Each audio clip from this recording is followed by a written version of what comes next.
বিছানা পাততে দিচ্ছে না, বাধ্যতামূলক চেন দিয়ে বেঁধে নিয়েছি যে ওকে যাতে নামিয়ে বিছানাটা পাততে পারি, তাও কোনোভাবেই পাততে দিচ্ছে না, এতটা বদমাইশি করছে।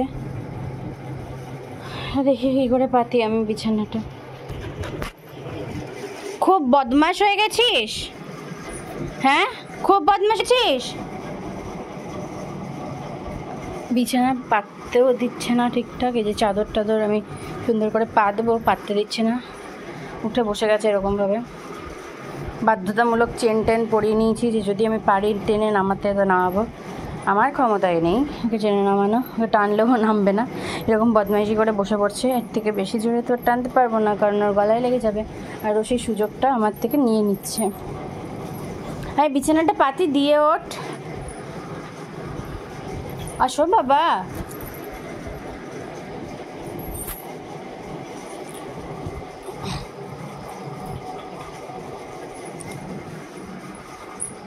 পাততে দিবি না তুই বিছানা, পাততে দিবি না?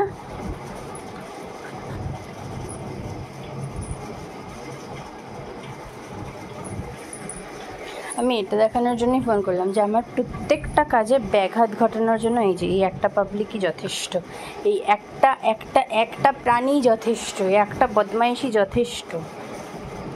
একটা 10 মিনিটের কাজ করতে আমার আধা ঘন্টা সময় লাগে শুধুমাত্র এই যে এই বদমাশটার জন্য। সারাদিন আমার পিছে পিছে ঘুরবে আর আমাকে ডিস্টার্ব করবে, আমার কাজগুলো পুরো 12টা বাজিয়ে দেবে। এটা হলো আমি তোকে বিছানা পাততে দেবো না, এর এইরকম কথাবার্তা।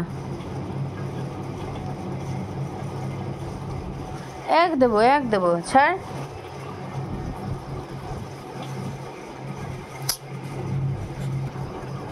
এই যে ওকে বকার কারণে ও আমার সাথে এরকম করছে।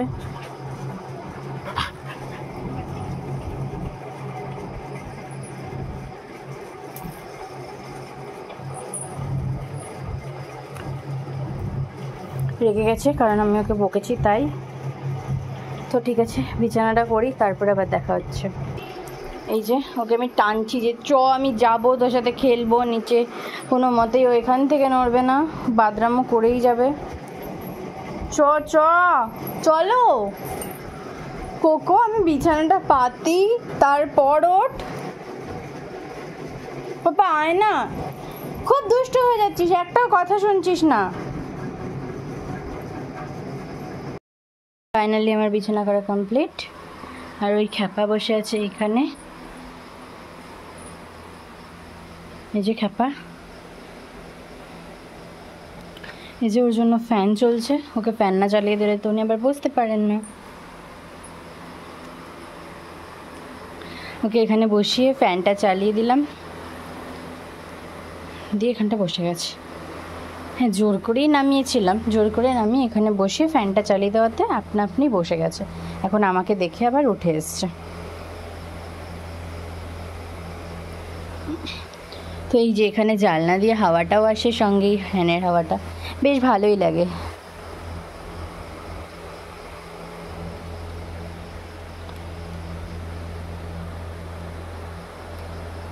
আসলে এটা হলো ওর মাইনাস পয়েন্ট, এটা যতক্ষণ ওর গলায় রাখা হবে ওর বাদরামোটা কম থাকে, আর এটা খুলে দিলে বাদরামোটা বেড়ে যায়। হ্যাঁ খুলেই দেওয়া হয়, আসলে কাজের সময় যখন একটু দুষ্টুমি করে, খুব দুষ্টুমি করে, যখন কাজটা করতেই দেয় না তখন বাধ্যতামূলক এটা পড়াতে হয়, তাছাড়া খোলাই থাকে।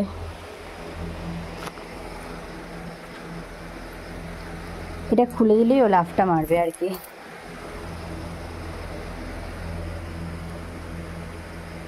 অ্যাকচুয়ালি চোখের মধ্যে ফ্ল্যাশটা পড়ে পুরো ভূত ভূত দেখতে লাগছে চোখগুলোকে। বস ওখানে বস।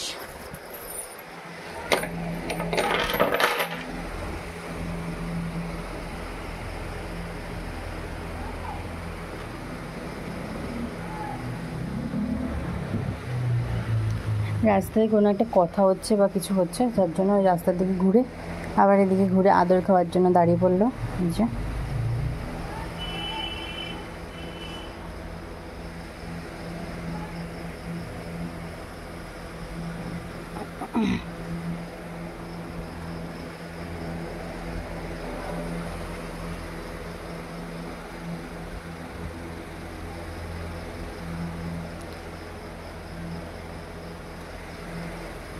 যে বসে গেছেন উনি।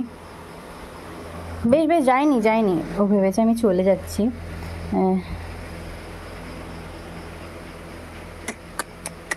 বুবু, আমার কোকো বাবু, বসো এখানে, বসে যাও, বসো বসো, এখানে হাওয়াটা সুন্দর আছে, বস বস।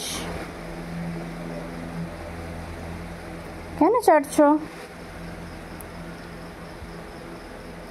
এই দুষ্টু ছেলে, এটা আমার দুষ্টু ছেলে। ওর এখন অ্যাকচুয়ালি ইচ্ছা এখান থেকে নেমে খাটে যাবে, বাট খাটে গেলে আমার পুরো খাটটাকে লন্ডভন্ড করে দেবে, আমার বিছানাটা লন্ডভন্ড করে দেবে। ওই জন্য আমি এখন আর যেতে ওকে দিচ্ছি না ওখানে, জানলাতেই বসুক। আমার আর কটা কাজ আছে, আমি একটু কমপ্লিট করবো। এই যে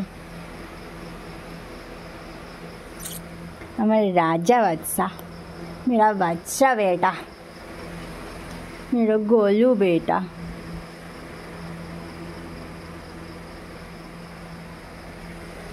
তো ঠিক আছে, আজকের মতো ব্লগটা এখানেই শেষ করছি। ভালো লাগলে লাইক কমেন্ট শেয়ার করে দেবেন, আর আমার চ্যানেলটিকে সাবস্ক্রাইব করে অবশ্যই আমার পাশে থাকবেন। বেল আইকনটি অবশ্যই ক্লিক করে রাখবেন, যাতে আমার এই ধরনের ভিডিওগুলো আপনারাই সবার আগে দেখতে পারেন। তো বাই।